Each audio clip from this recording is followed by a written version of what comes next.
Hey guys, this is Matt for Creative, and today we're looking at 5 months with the iPhone 16 Pro. This is my favorite phone. Now, they came out with some things on the new phone which makes it kind of like, I don't really care about it, but there are sticking points. The form factor, first of all, the functionality of this phone is incredible. I just got back from shooting New York Fashion Week. I could have done it all with this if you see the previous video. It's just, this phone is great. This does everything that I need to, and I think I got it in the right configuration. For me, I got this with 256 gigabytes. You may think that's a little bit low, but I kind of use iCloud as my backup to kind of store everything. I also have like an older iPhone 13 Pro with like a cracked screen, but that has a terabyte of storage. So if I want the actual raw files and raw video, not, you know, kind of optimized in the cloud, I can use that as my backup. So I just want to let you know that I have low storage on this because of what I have. So you may want yourself, if you shoot a lot, you may want maybe 512 or a terabyte as well, but that's entirely up to you. So again, this is the phone. I did get it in the color which I personally wouldn't have gotten right now. This is, what is that, desert, sand desert something color. I got this just because we make review videos here and I wanted people to know instantly that this is the new phone compared to, you know, just like if I were to use my older iPhone 15 Pro Max. This one basically looks exactly the same. I think the new one's a little bit darker in black. And again, there's that camera control button that nobody uses. That would be the differentiating factor with this. So I just wanted people to know what it looks like. And you know, this is just what we have here. So for me, you've seen I use the case, I use a spec case. This does a great job because I always kind of like attach my wallet on the outside. That's my go-to. That makes everything come with me. That's like very basic. I'm a minimalist when I go outside and walk around, and I just kind of want one thing with me at all times. Also, if I wanted to, and sometimes I'm starting to do this more, I can just have the wallet on the naked phone, even though that's more susceptible to drops. I have insurance on it. I did get the Apple insurance and I pay monthly for for loss and theft and damage. Yeah, and damage too. So if anything happens, I'm covered. I did get, I was about to say I did get thefted last year. I was not robbed. What's the one where you just they stole my phone and I was able to get the new one because I have that same on this one. So ever since then I was like, I'm going to get the insurance and theft and loss every single time and just pay monthly. You could pay less and pay it as a single time fee, but because there's the chance that I will get the new phone every year, I'm paying monthly because I don't think I'm going to be keeping it for 2 years. So in addition to having insurance, you may see I have little camera covers on here. Now, if you record at night and there are lights around, all new iPhones have this kind of little ghosting effect where you will see the reflections of lights, and it just is kind of annoying. It's an iPhone thing. I want them to get rid of it, but it's something that's an expectation. These little camera covers, they do get smudgier easier because they just do. But I'm able to clean them off. They do not have any more ghosting or any less ghosting than the naked lens on here. So camera covers, I never thought I would really use them, but I really like that I have camera covers. They do sit well if I have a caseless phone, and it'll kind of just like ding the corner of this camera cover rather than the camera itself. Second thing I have is, you can see, I hope you can see it. You can see I have a screen protector on the front. This is one of those kind of curved glass screen protectors. It's exactly what I need. I love it. It doesn't hinder my experience with the phone. Again, I don't really use screen protectors, but in this case, I did choose this, and I think it does a very good job at kind of like not getting in the way. I forget that I have this on here. And again, with little micro scratches and everything, it's gonna just kind of take the brunt away. And it's great if you choose to sell your phone at a later date. It really does help. What do we use here? I use all the time because this is the smaller phone, and I'll tell you why I got the smaller one rather than the bigger one.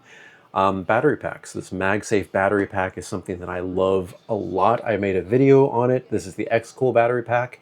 If I don't want to bring multiple phones, now I bring multiple phones just because I kill the battery on them or I'm processing something with one and I have to still communicate with the other. But if I'm only bringing one, just get a big battery pack. And that works for the big phone or the small phone, whatever you choose.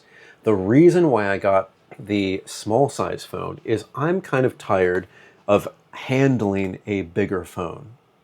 I got this the previous year, and kind of what I do is one year I get the big phone. When it is much more optimized, like in an S year, they usually bring features from the big phone to the small phone, and then I get the small phone. So next year I may be getting the big phone unless there's nothing special about it. Then again, I will get the small phone. But we'll see exactly, how that goes. But in this case, what I really liked is that on the 15 Pro, it was a 3 times optical zoom. It was only on the Pro Max that you get the 5 times optical zoom, where that has become one of my favorite lenses. It is much more clear and clean than the kind of muddy 3x zoom that I use on my 14 Pro Max and 13 Pro.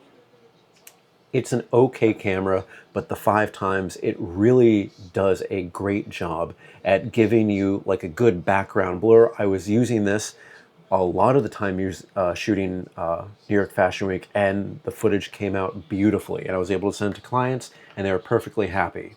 So again, they were not able, but they brought the 5X from only being the Max exclusive down to the smaller size phone.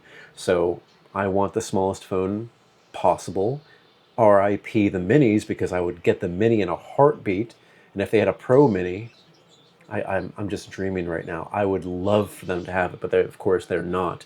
So this is kind of be my compromise. Now I know that they increased the size from a 6.1 inch screen to a 6.3, so it's technically a little bit bigger than the standard iPhone 16, and it is bigger than the iPhone 15 Pro, just a little bit. But again, I want the smaller phone, so this is, again, the compromise. I am happy that they have the 5 times zoom. I think it's great. Things that I don't really care about and actually kind of dislike is the camera control button. I think that is functionally useless. And I think if you don't care about 5 times zoom and are okay with a 3 times zoom, then even just go get a 15 Pro regular size, get the, no, not 14 Pro, I wouldn't say get that. But if you don't, like, it's in the worst possible place. I think there's a Sony phone that does it much better. Look at the way that I would be using something in this corner. That is where the camera control button should be. And also, and look where it really is. Who is going to be reaching all the way over here, covering the screen, and just kind of clicking? It just doesn't work out. It's not ergonomic. I think they did a very poor job. One thing though, and I thought this would have been fixed with an update, a software update, is this is a physical button. It clicks. So whenever you take a photo, this shakes the phone. And I've tried so many times, it still shook. So the first time it kind of shook. This time it just kind of shifted a little bit. It's a very bad implication. It's just not well done at all. Now, what they really should have done is kind of use the outset buttons that they have here, because I'm able to take a picture without shaking the phone. Because it doesn't ask me to squeeze the phone, it just kind of asks me to press the button, and that's really it, and that's all I need. What I really would have liked them to do is not have to, just like those old home buttons that, allow you, remember the Touch ID that had you click, you had to inset? I like the ones where you just could rest on top. And I would like this to be a button that does not need to be pressed, that's it. Tap, tap, tap, tap, tap. Again, it's not in the place where it needs to be, but I would just like tap instead of this. Even when I'm trying, it's just, I notice that there's a shake and it is not doing what I need it to.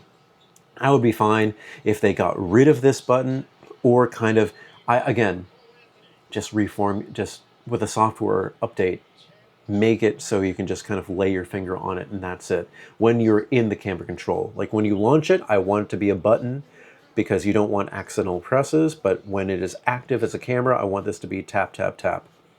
And also, if you do turn on the pressure sensitive way of shooting, this gets in the way so much too. You accidentally zoom a little bit too much because when you're trying to get your shot, you know, you're expecting to click. But then if you move, because our fingers move over a button, it zooms or it adjusts the exposure, whatever you have it set it to. So I actually have that off. And again, it was, I don't know who did this. I don't know who recommended it be right here. It just doesn't work. It needs to be down here. So I love everything about this phone. I chose the wrong color for me. Personally, I would go for a black color next time. I love using the case that I chose. I love that I have camera protectors and this and insurance. I love that it has MagSafe with or without the case. I use it all the time. And again, I think this could be the only thing that you need to shoot professionally. If you're a photographer or a videographer, you can do everything right here. I render all my videos, I edit all my raw photography on here just because I want to do it then and there, and I think it really, really helps. And also, you know, we're shooting with the DJI Pocket 3. It just connects. Footage will be going right here. I'll be editing it on here, adding title cards, and that's really it. And then that's perfect. So I do recommend the 16 Pro if you need the 5 times zoom on a small form factor body. If you don't need it, go for the 15 Pro because that also has the Apple AI. That's like half baked right now, but at times it'll get better. This also has it. If you do go with an older Pro phone, like an iPhone 14 Pro, you do not get Apple Intelligence. That's, I mean, who really cares? I have an old 13 Pro that I use as my storage because it's like a terabyte phone, and that doesn't have Apple AI. I really don't care about it. It doesn't do things that it really should, in my opinion. But yeah, this has been my 5 months with the iPhone 16 Pro. I would recommend this over the Pro Max. Anyway, guys, if you have any comments or questions, put in the comments section below. Don't forget, I'm on Instagram and Threads at M8B9. You can email me at creativenyc2025@gmail.com. I want to get like a nice close-up here because that's going to be for the thumbnail. But thank you so much, guys. I will see you next time. Oh, that's a good one.